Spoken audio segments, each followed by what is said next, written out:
Hello everyone. Welcome to the webinar Bus Operators, the time for digital transformation has arrived. My name is Usha Kribernik and I'm the head of mobility at LIT Transit, a global transit technology provider.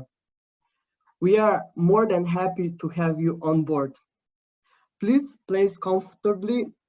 I really hope you got yourself a big cup of coffee or tea.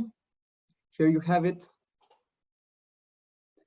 And now let us embark on a journey of digital transformation of bus operators.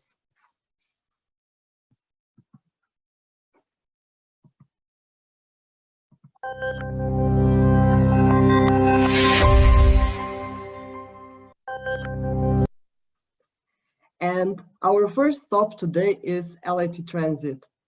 LIT Transit is a global technology solutions provider to public transport operators and authorities. Its advantage is that it, on one hand, provides world-class technology to the cities with the best city transport in the world, such as Hong Kong and Singapore. And on the other, it supports city operations, bus operations in the countries with less organized traffic patterns, such as Nigeria, Mexico, and India. LIT's mission is to help you reimagine your public transport. With this intention in mind, we organized this webinar in order to give you answers that you might be seeking for some time. So, how operators are adapting to COVID-19 around the world? How you can be more resilient to major disruptions in the future? How technology can be applied to improve transit service quality and performance? Why transit operators should speed up their digital transformation plans? What can you do to implement and benefit from new technology more rapidly? Today, we will stop in the US, Slovenia, a tiny European country, and always busy Egypt, where we will visit 3 bus industry experts who will share their experience and views on digital transformation.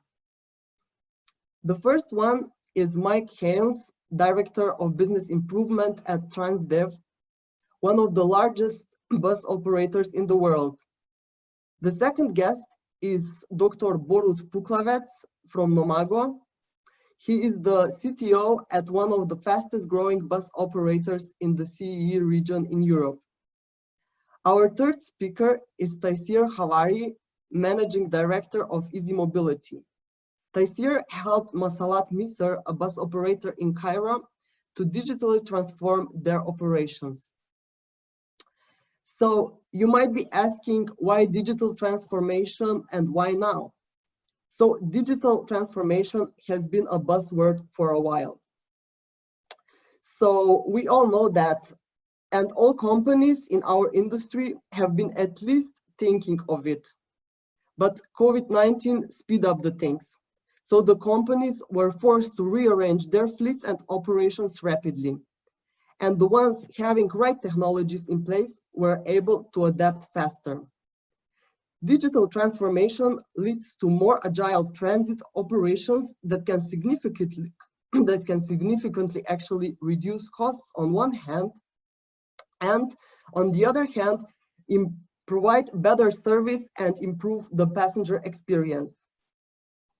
So let me give you a brief insight on the operations of our 2 bus operators in Hong Kong. Hong Kong is actually a very special case. Due to the SARS outbreak in 2002, bus operators in Hong Kong were very well digitally prepared. They could actually easily adjust their operations during the outbreak when commuter demand was affected by epidemic control measures implemented by the government. Thanks to operations management system such as LIT Operate, the operations team is able actually to monitor hourly passenger demand pattern to adjust the fleet and crew schedule both precisely and swiftly. This enables service levels to be fully optimized on different routes. Operators can also support social distancing measures by avoiding crowds gathering at bus stations, terminals, and stops.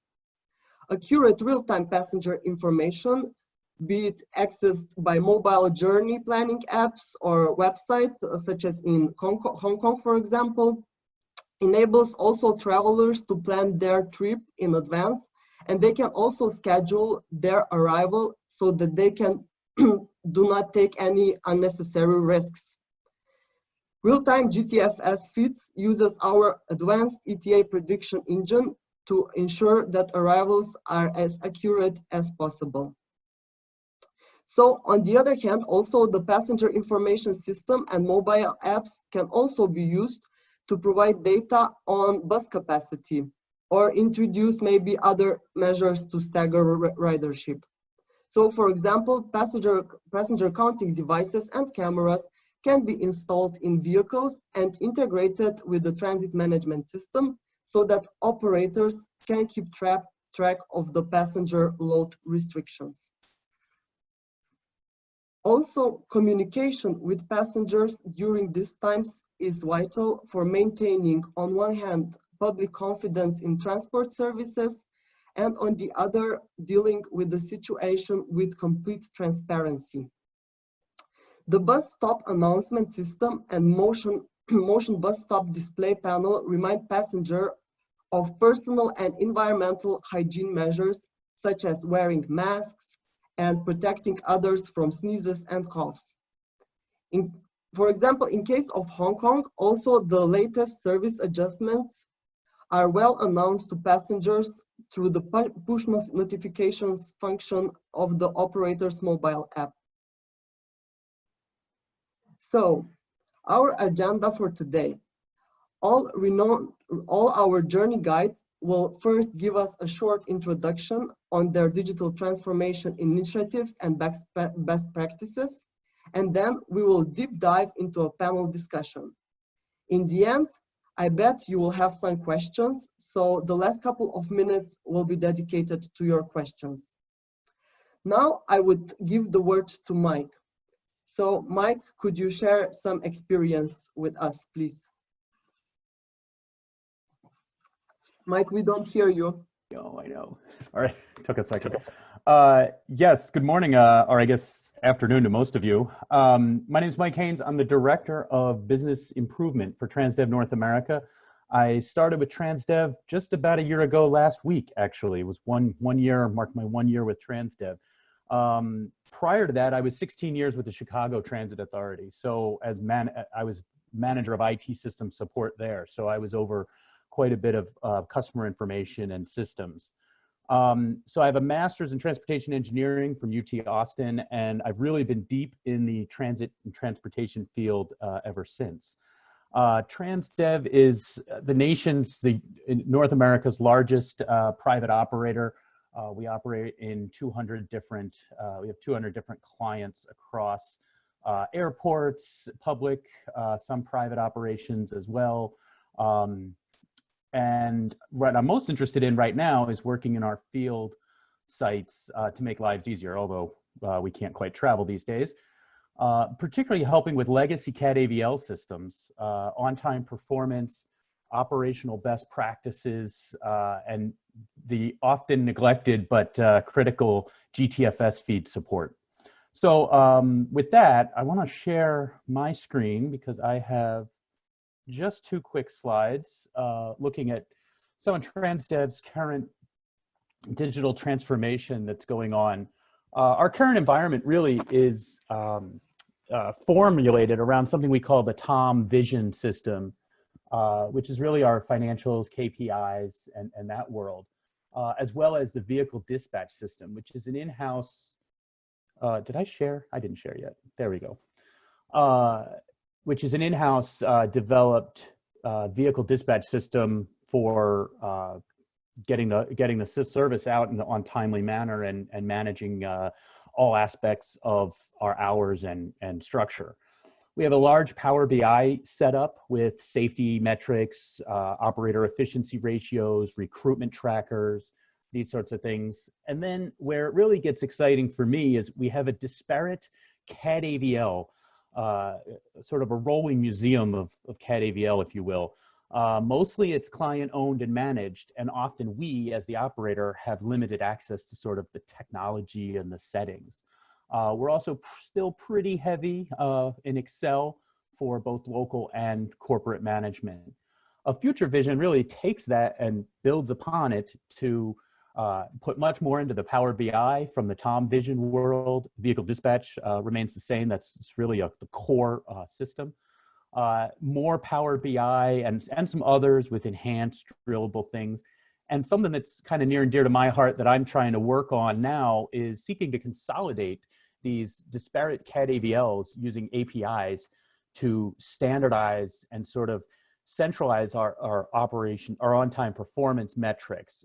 We do have some tools in-house where we've been doing that already, but I feel like we're starting to outgrow that, especially with the vast majority of CAD AVLs that are out there. And then Excel really as primarily as an ad hoc or end user tool. So some notes on how to transform. I like to think of it as 3 steps. You really need to understand through thorough surveys, consolidations, utilizing Microsoft Teams and things to really gather that information together of what's going on in your organization. TransDev has this initiative right now called Moving Digital. They hosted a webinar Monday and really just sharing with people about what Microsoft Teams can do and the different tools that are available to online collaboration. TransDev formed North American TransDev formed a data team, a new group within the IT that's sort of tasked with consolidations and some standards. And really what I would say is start small. Safety things, some of the on-time performance stuff. One of the smaller things that's really a big impact I'm looking at is gate departure, which I'll get into in just a second. But don't lose sight of dreaming large. Really try to figure out how we're going to bring all the pieces together long term. I want to share with you one little demo of sorts of what I've been working with LIT a little bit on a pilot basis where we're trying to figure out how their solution might fit in and might not. You know, where we're looking at going with things is consolidating our clever devices data that we have at New Orleans. And they're still using a paper-based vehicle pullout sheet in dispatch. Now, you can't quite get rid of that because that's the piece of paper on the wall that the operators look at to find out what bus and what lane it's parked on. That paper might not be going away, but the data where getting to know exactly when bus 176 breaks the gate is what matters to us as an operator. And you know, being able to do that with virtual geofences, which is something that LIT spun up for us in really a matter of 4 to 6 weeks, turn this whole thing on. And we're finalizing some process improvement changes and some data flows through APIs and things and trying a pilot out because then we can match it and analyze it and find out that bus 217, which is sitting over here, actually broke the gate 12 minutes late. And that's the kind of stuff that's in our control as an operator because we can make sure that that guy gets in on time and gets out of the yard on time with a working bus. So buses leave out the back door, streetcars leave out the front. And this is sort of one of the pilots that we're doing. And the vision here is to set this up in a way that we can do this in New Orleans and then replicate it at some of our other sites, particularly at the beginning, those sites that we are also operating that have good quality API data, Fairfax, Virginia, Long Island bus, starting to experiment with Los Angeles, our one bus garage operation out of there. So that's just one example of a digital transformation. And with that, I'll turn it back to Usha. Thank you, Mike. Thank you, very insightful. And now I would ask Borut actually to share their digital transformation experience with us. So what's going on at Nomago, Borut? Hi all. First of all, thank you for the invitation. I'm glad to be a part of this interesting webinar. So my name is Borut and I'm in charge of IT in Nomago. I think it would be okay if I share my screen. Can you see it? Okay, thank you. Yeah. Thank you. Numago is, we like to say, mobility company from Slovenia, like Urša said, tiny country, but with big heart. And we are present also in Croatia and northern Italy. Until today, we unite 12 different bus operators and tourism agencies. At the moment, we have over 1,000 employees, a little bit more than 700 vehicles, mostly big buses.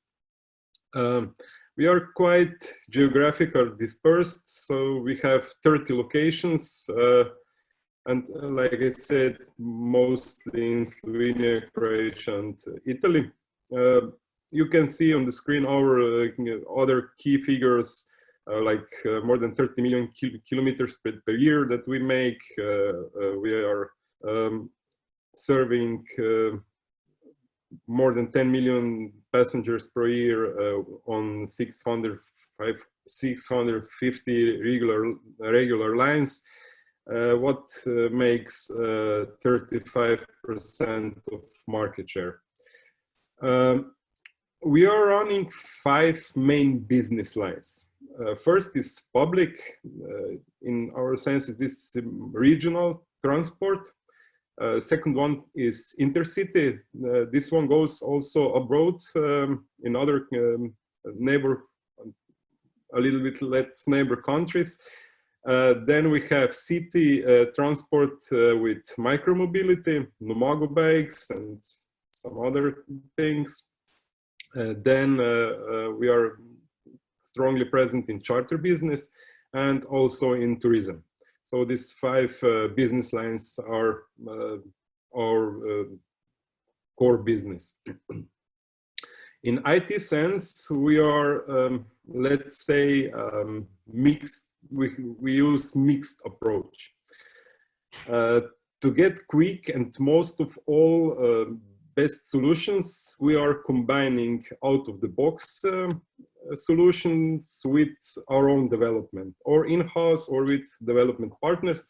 And of course, then our integrations between such systems, very important part of it, API first approach and so on. Maybe just to say that we have 2 more serious platforms for charter and for intercity, but maybe a little bit more in other slides. First, a few words about legacy that we had 3 years ago when we started with contemporary Numago. That legacy was rather poor. Ancestors IT was mostly outdated, and there was a lot of manual work in their processes. We had poor only offline customer support and so on. So we began to build new IT, which wasn't all from scratch. We analyzed and reused healthy parts of legacy systems, and most of all, we carefully integrated rich know-how originated in long tradition of ancestor companies. So this is a picture of today's IT. Like you can see, we have mostly all of these important parts that contemporary IT architecture must have. This red square with AVL, it's mostly done by LIT with tracking, audio, videos, and communications, and all these solutions that we know. Okay. Like our business, also our IT is rather diversified. For the charter part of business, we developed our own charter platform together with our developer partners, also LIT. And this charter platform is combined from online marketplace for passengers, then operating software as a service for partners and Numago operations with web and mobile apps. Artificial intelligence, machine learning is there for matching and optimizing demand and supply. So we can give our passengers, or in this case, better say customers, prompt quote. They don't have to wait for it because we already know what we can give them. Of course, rich domain knowledge was necessary for building such a platform, and now this platform is real life tested in Numago and partners environment. Soon we will be ready for seeking for worldwide partners and go international with this. On internationals we already are, but worldwide. So next, similar but with more in-house development, we developed intercity platform. It's quite classic platform for long distance business with dynamic pricing, arrival and delay, auto notification, seat classes. Currently we are present in 31 cities and 6 international airports, and this is in 7 different countries. Next is our smart city platform with micro-mobility.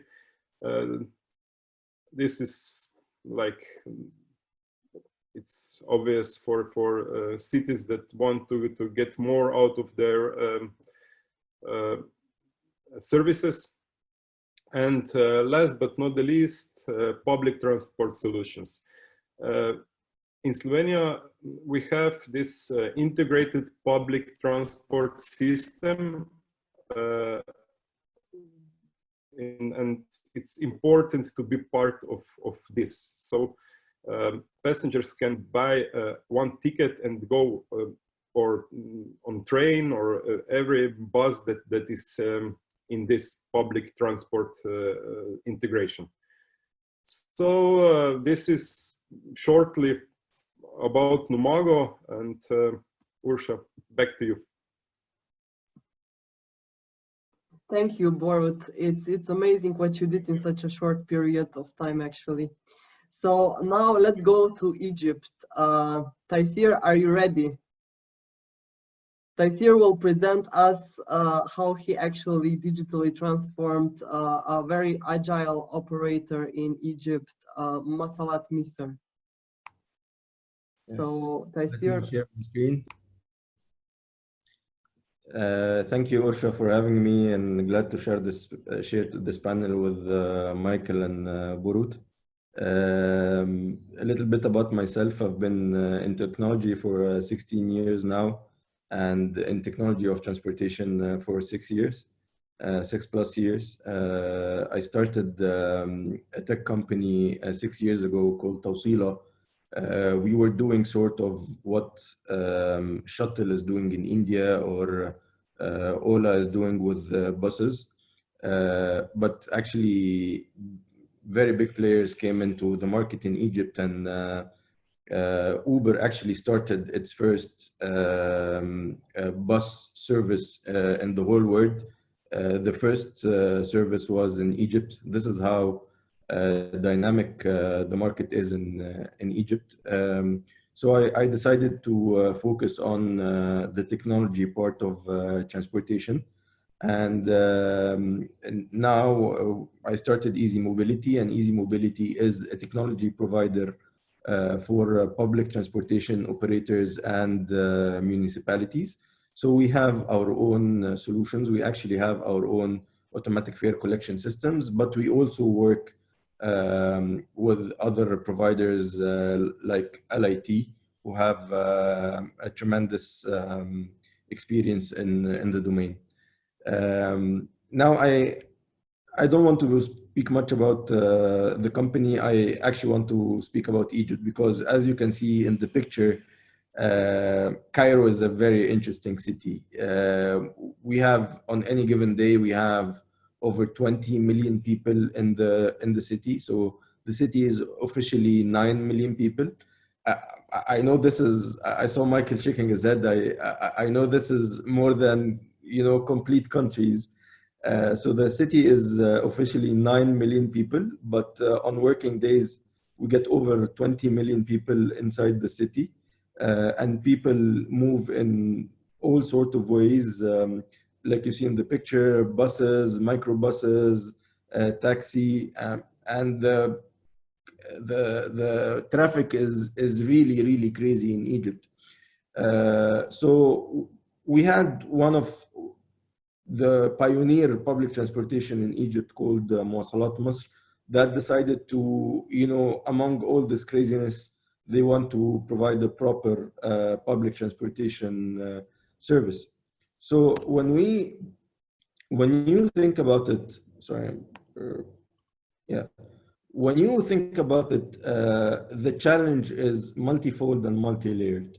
So from the terms of what are the domains that we need to tackle, it's the ticketing, the operations, and the passenger information systems. What do we need to tackle about them? The processes, and the most challenging of all, the culture. The culture of who?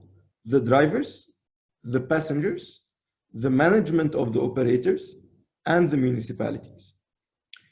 Of course, I'm going to start with the ticketing because I'm sorry, this is a low quality video, and I'll tell you why. So I'll have to start with the ticketing because the main driver for a public transportation operator to do their digital transformation is to get more revenues.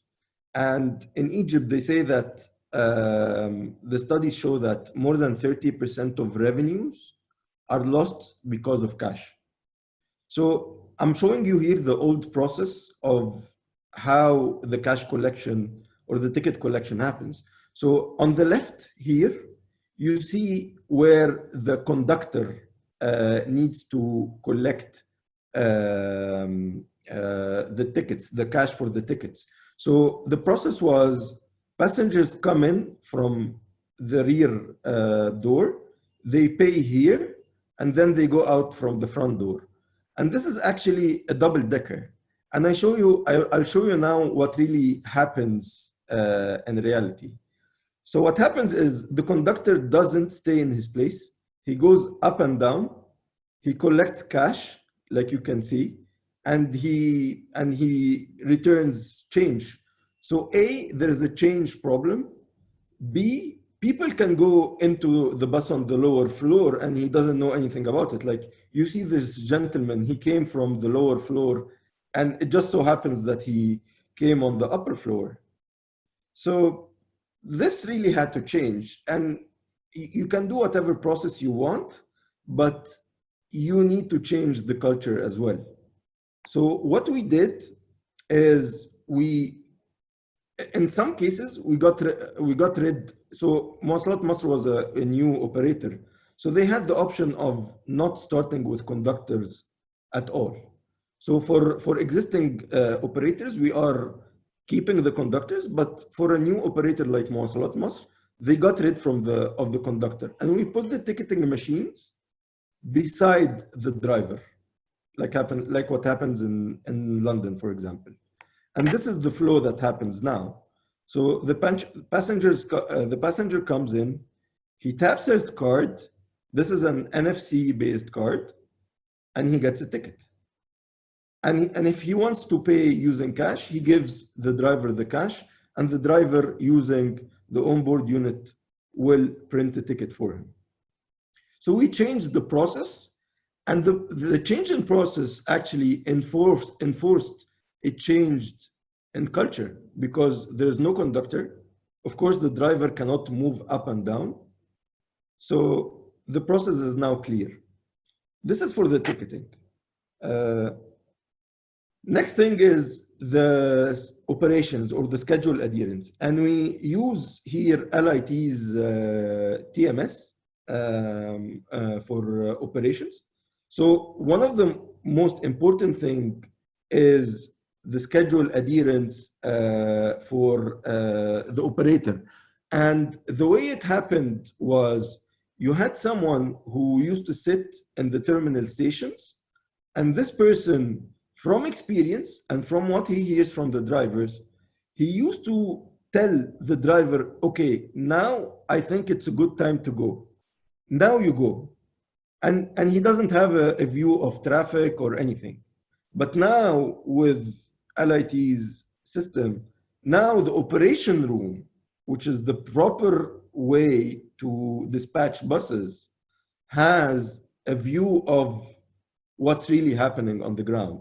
So really, if you talk to the operation guys, and I talk to them a lot, this is their bread and butter. This is what they watch all day long. Next up is for the management. And for the management, like I said, number one concern is revenues. So we hooked the AFCs we have to business intelligence systems. And this is, for example, is Power BI. So for example, in this case, they have two companies, one for the big buses, the city buses, and one for the mini buses. And we're showing all kinds of data in this business intelligence tool. Sorry, excuse me.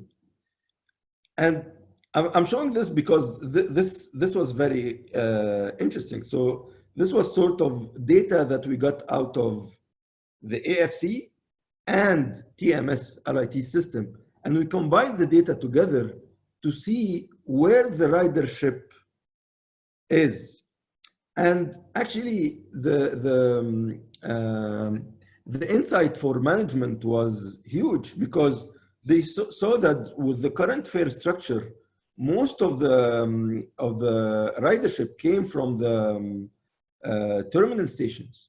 So they actually changed their fare structure to encourage people to have more ridership in the middle of the route. So this was a clear case scenario of how management can use digital transformation to increase revenues. Thank you. Great, thank you, Taysir, actually. I hope you managed to save a lot of money to Masalat Misr with really digitally transformed revenue collection and operations. operations. So you will tell us more in the panel discussion, actually, and we will start now with the panel discussion. I would actually first ask Mike. So Mike, for the last 20 years, you have been actually on the IT side of the transit. So how do you see the role of digital has changed in the last years, and where are we now? Well, it's surprising that we're all in different places. It's interesting to see just getting rid of the conductor as new technology, a new digital transformation in Egypt, and other locations are kind of on the next step. But what's great to see is that you're able to take that step at the same time into more of the stuff that we're using as well. I really look at the IT side of transit as sort of an agile tinkering world of ideas and steady progress. I mean, the transit IT landscapes moves at the speed of transit, about 11 miles an hour or 18 kilometers per hour, I guess. So while there's a lot of data sources available, we really lack that full integration and actionability of the information that we have available. The last decade really saw the explosion in formalization of transit schedules, standardized formats, GTFS, Siri, and such, as well as the provision of real-time data for trip planning, for pre-trip planning. However, many of these smaller transit agencies kind of got lost in the mix, particularly in the US. Without standard ways of processing their output AVL, they ran around, put AVL on their vehicles. But as an industry, we're not really maximizing those investments in that technology yet. You've got a lot of different players trying to come in and do stuff with that data, but it's a challenging world. So we're really at a unique point right now in that we have this sort of unfortunate opportunity to pause with the COVID crisis and reshape the transit IT landscape, where we're really going to have to think critically about that performance data as society really slowly comes back to this new normal.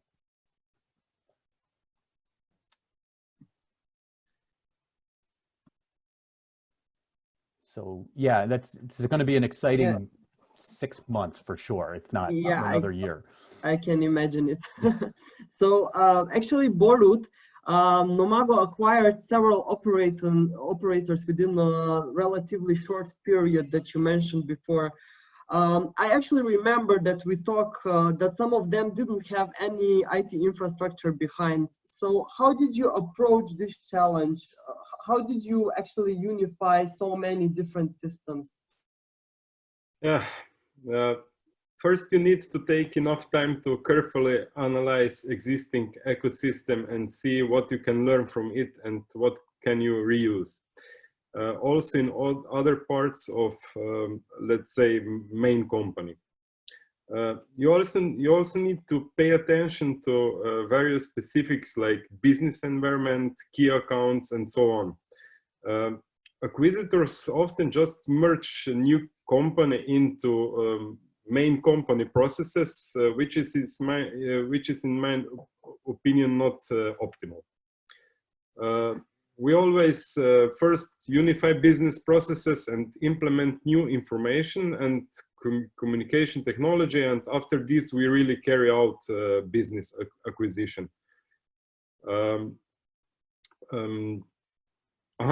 Yeah, yes, you asked how to unify so many different systems, right? Yeah. After each one, you become more experienced. I can imagine. And of course, experts with excellent IT, organizational, and communicational skills are mandatory. And you have everything at Nomago, so that's good. Yes, this is mandatory. Without good experts, you can not go into such a fights.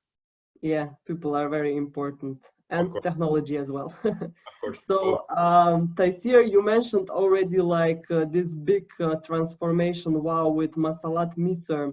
So, and the whole mess that is going on in Egypt. So, how actually can you structure and manage operations in such busy city as Cairo? Actually, I want to comment first on what Michael said about the different stages we're at of digital transformation. And oh yeah, sure, go for it. Because we in Egypt, we started much later than European countries. And so what we're having to do is we're having to try to catch up to where Europe is, but we can't go that fast. We can't start with account-based systems, for example. We can't ask people to pay with their phones and with credit cards only, because bank account penetration in Egypt is about 20%. So you can't ask people to pay with credit cards, for example, or their bank accounts when they don't have a bank account. So we're taking it one step at a time. So we started with a closed loop card, but we're lucky that in the same time, the government in Egypt is trying to accelerate what they're calling financial inclusion and having everyone having bank accounts. So we're starting to introduce some of the, cutting edge digital transformation stuff along with the basic things. I'm sorry, I went off on a different track there. So you, Usha, you were saying about, you were asking about how do we organize such a busy city as Cairo? And the surprising answer is you do it as you would do anywhere else, because it's the same concepts.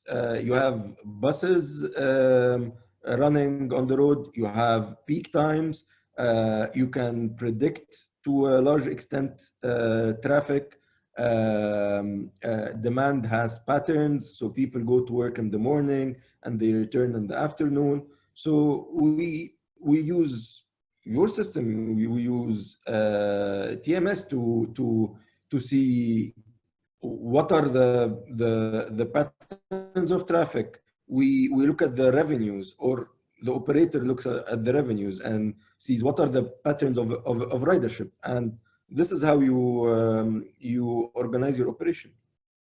Okay, great. Thanks, Taisir. And Mike, as the Director of Business Improvement at one of the biggest bus operators in the world, how do you actually manage to standardize the data and unify the processes? Could you elaborate on that a bit? Yeah, the easy answer is you can't, but you can try. When I got to Transdev a year ago, I started working up what sites have what technologies. So having spent 16 years with one large operator, I was amazed at just the piecemeal of technology solutions. As I mentioned, we're now a rolling museum of transit ITS. And in reality, all the large private transit operators are sort of museums of technology across their fleets.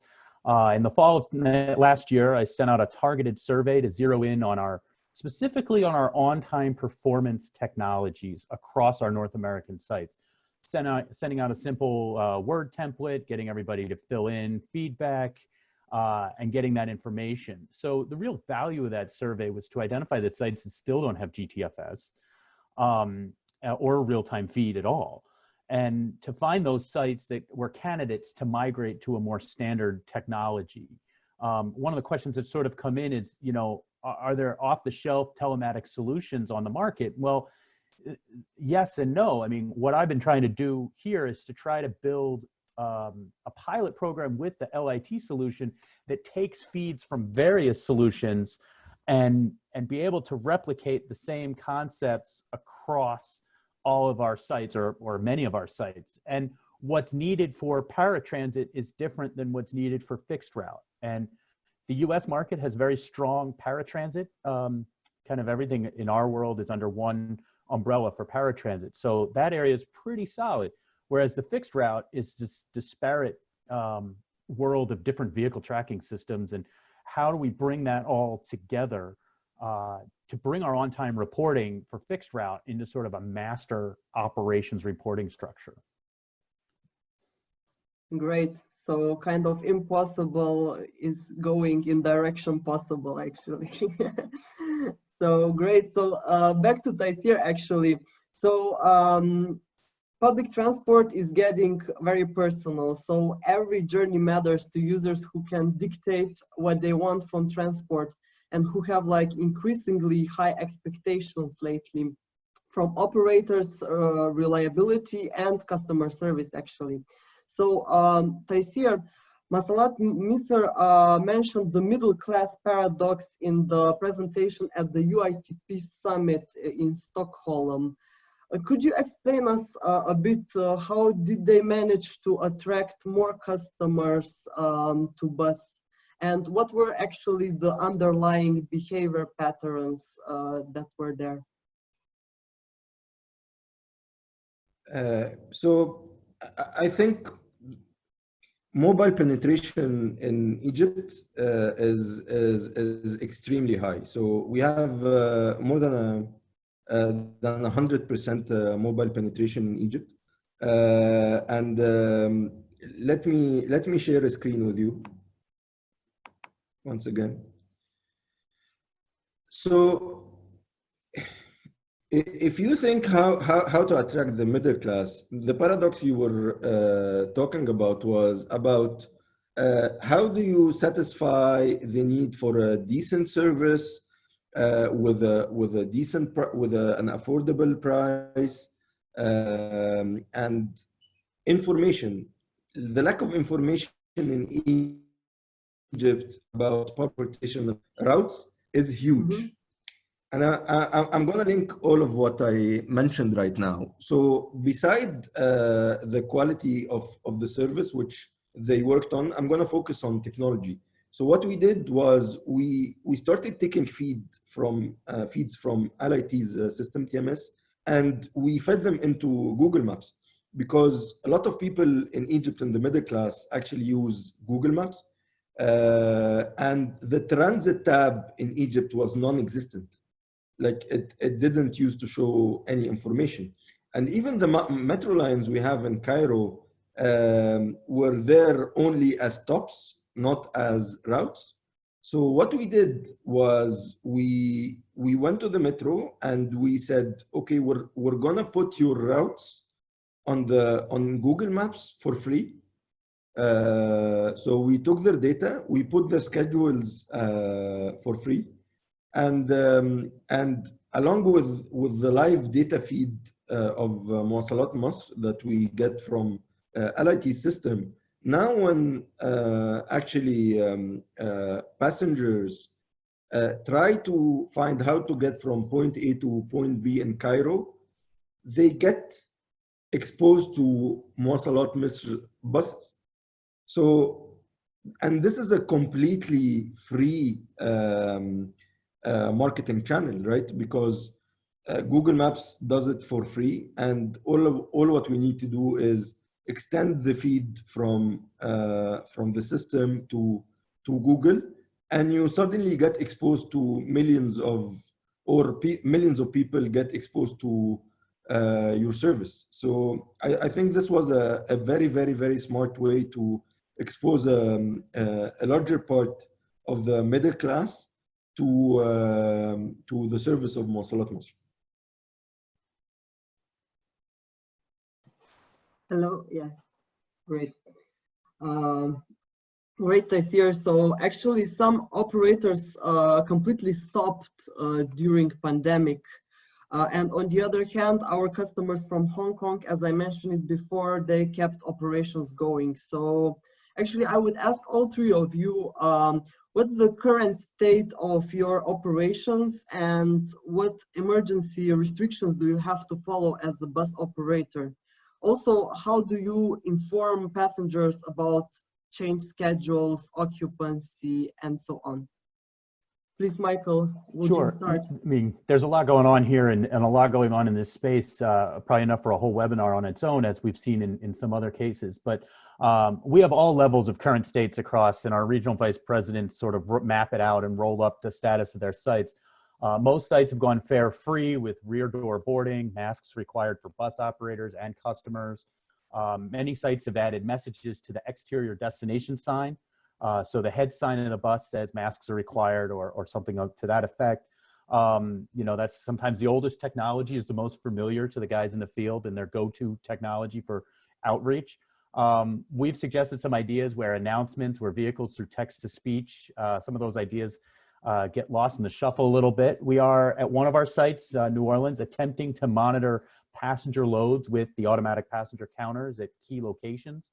The accuracy of APC makes it a little bit hard to do, but at least we're able to be proactive.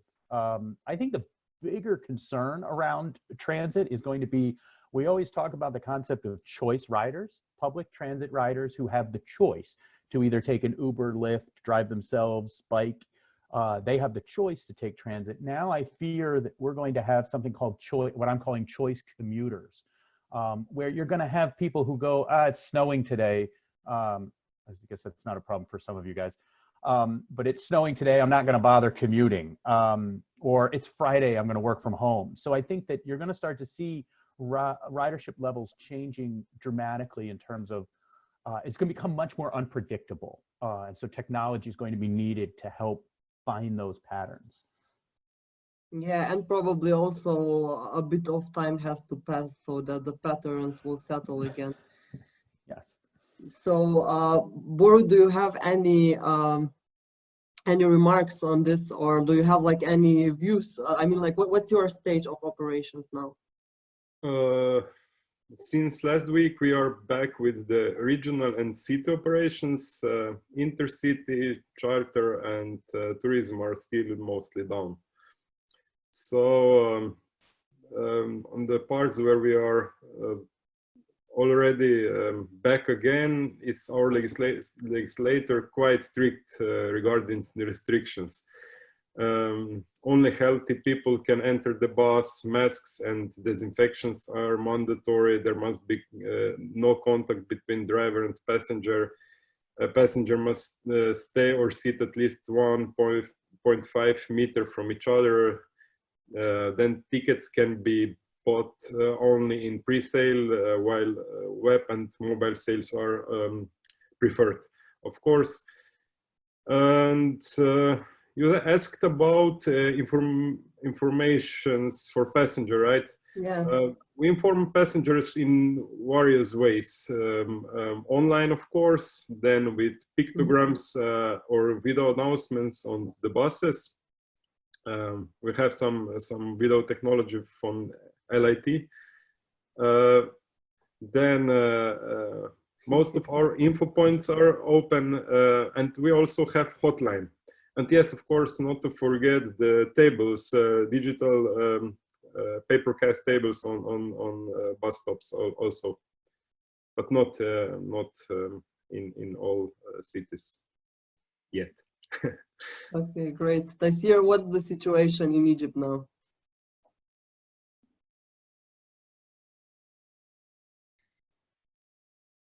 Sorry, can you hear me? Yeah, now we can hear you. Yeah, so from speaking to different operators, bus operators are really struggling. The revenues are 10 to 20% from what they were on a monthly basis, which is pretty low. Yeah, So, I can imagine. but now the government announced measures to start getting life back to normal starting mid-June, and they announced that capacity needs to be 50% of the bus, Okay. at least for the foreseeable future, and everyone has to wear masks. In terms of information, social media in Egypt and mobile are extremely strong. So we dissipate information through notifications on the mobile app, and and the operator dissipates information through social media as well. These are the two most effective ways. Okay. Yeah, and actually we have a webinar coming next week. Go contactless. Keep your drivers and passengers safe. And for those interested, please register on our website. And actually, as you mentioned, Taysir, actually, I'm going back to your last answer, actually. Many agencies stopped or limited collecting fares.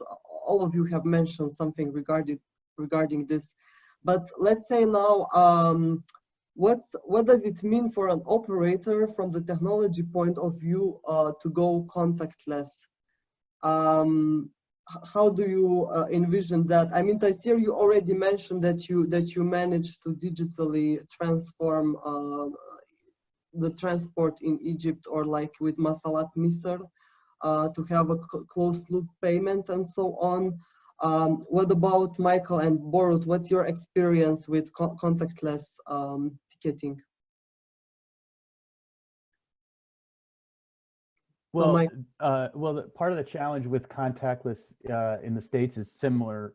We don't have everybody banked, so not everybody has, the credit card or credit ability. So you kind of have to get to a point where their phone can be their ticket, possibly build within their same phone architecture would be an idea.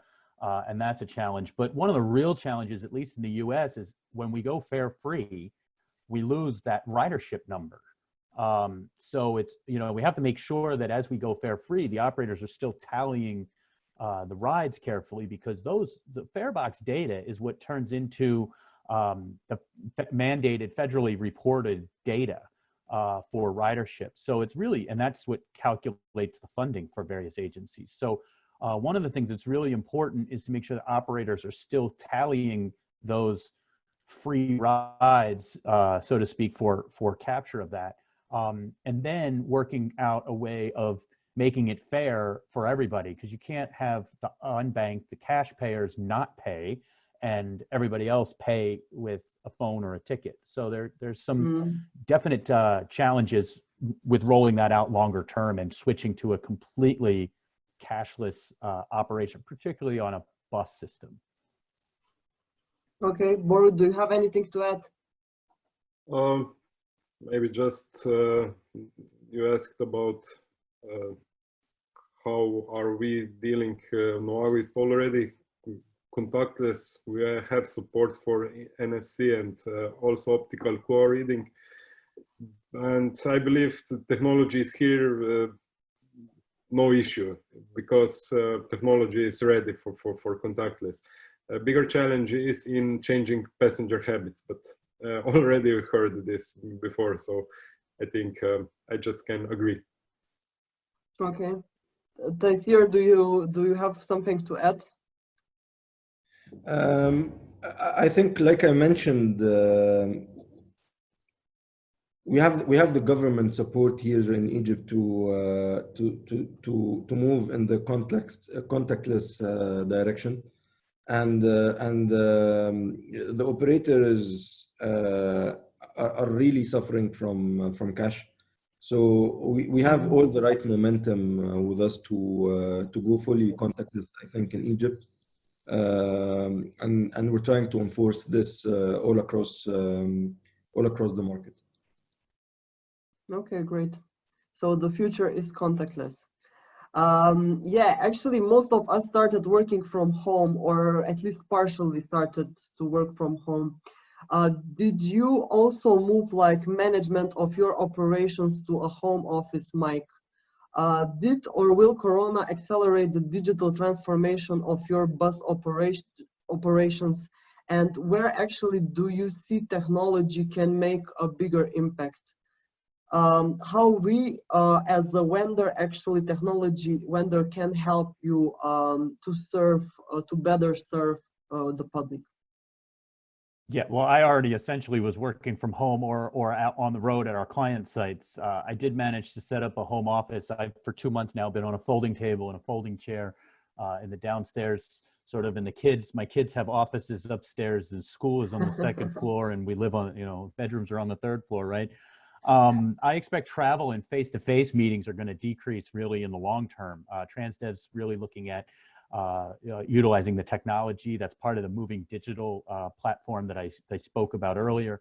As for vendors, I think vendors are going to need a way to host more sort of virtual exhibitions of their products. I mean, I can't wait for the APTA Triennial Expo, but in October, but who knows? So I think I can imagine a world where vendors send out equipment demonstration kits with setup directions and then Zooms and Teams calls to try to kind of walk through the various technologies like Taysir's, the mobile readers and some of the different technology platforms. So it's going to be a challenge, but I think we'll be able to do it digitally or more electronically, more online. Great. So vendors should also go digital. We already do so. Yeah, Borut, do you have like something to comment on that? Yeah, regarding Numago, Corona did actually accelerate the digital transformation, mostly in collaboration. I mean, meetings and so on. As I said, we have a lot of different locations, and now we can see that we don't need to sit in the car to get to a meeting. So in this case, Corona was good. Yeah. We sit on the bus, in the bus.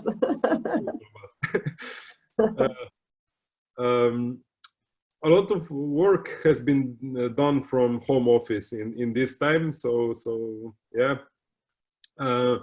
And furthermore, we noticed big growth of our online sales. Yeah, that's our positive moments of this situation. And you asked about partnership with vendors. Like always, technology vendors need to work tight with domain knowledge holders. That means operators in this case. I believe with good cooperation, a lot can be done. Yeah, we are aware of that, and we also try to cooperate and get as much feedback as possible from your side as well. This is the right. So, and now let's move a bit to the new mobility providers. So with the whole advent of new mobility providers, on-demand services, and mobility as a service, how do you approach your role as a bus operator in this ecosystem? Do you see it more as a threat, or you seek cooperation? Are you planning to technologically support multimodal operations? So, Taisir, I think you had experiences in this field already. Yes, sure. I want to share a screen if you don't mind, Ursha. Yes, sure. Sorry, I will stop sharing it. So actually, we're not really a bus operator. We're a technology provider. So for us, this is an opportunity, not a threat, because in Cairo, like you see, we have people move in all different ways. Subway, big buses, minibuses, microbuses, small operators, big operators, individual operators, tuk-tuks.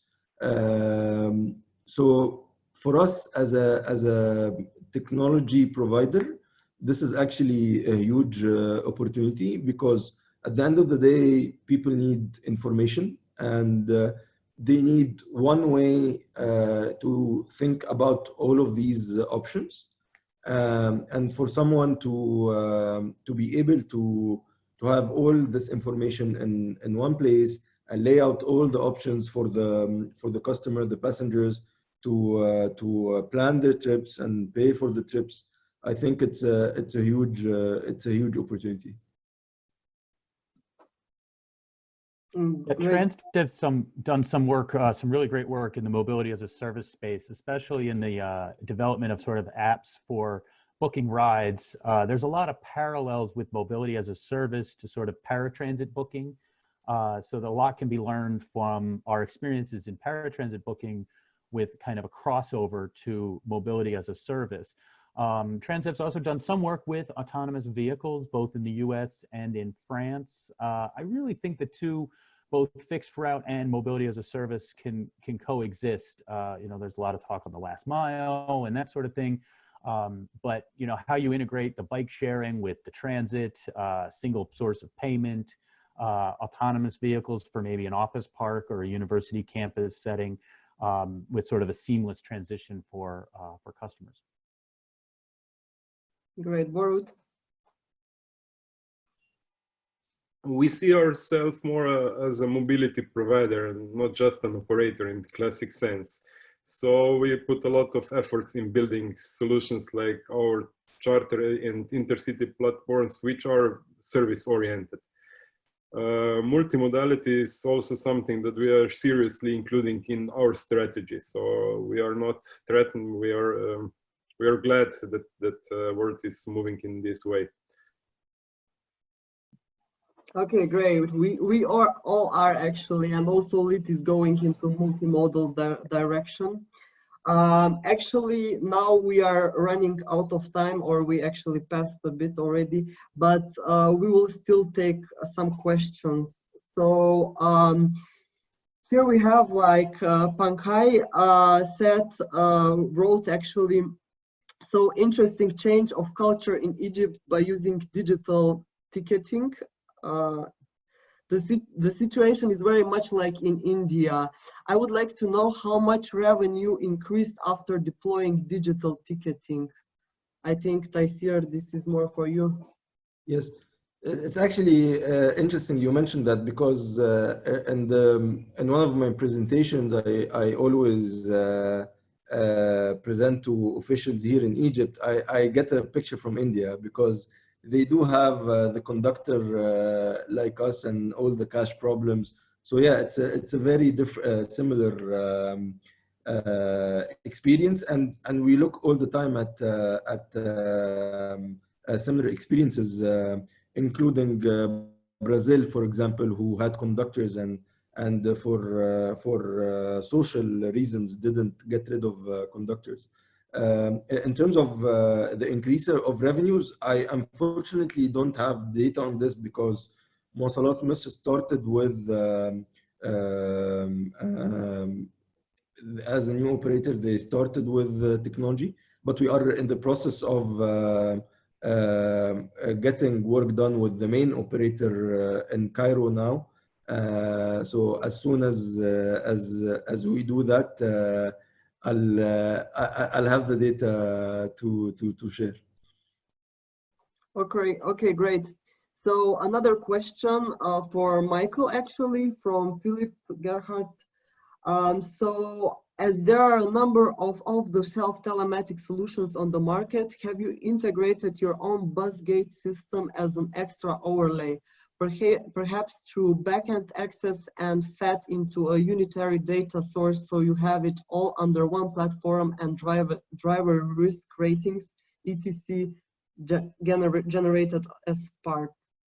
I'm not sure if it makes it. Does it make sense? It does. Yeah? There's Okay, been quite a bit of work already where we were integrating various APIs into sort of centralized back office transdev operations.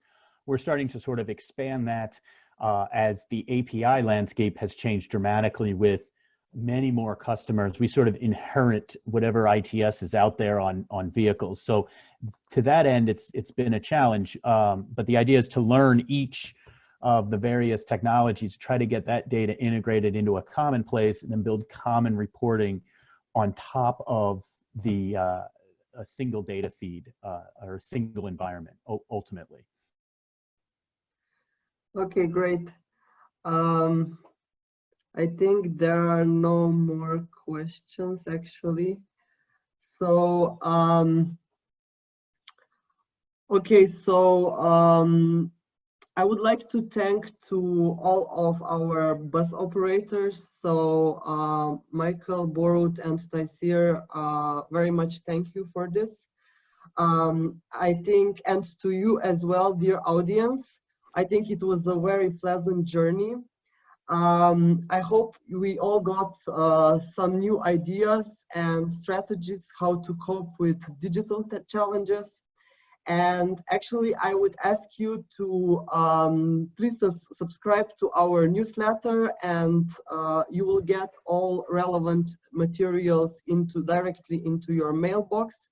You can follow us also on LinkedIn. Just a second. I prepared a slide for this as well.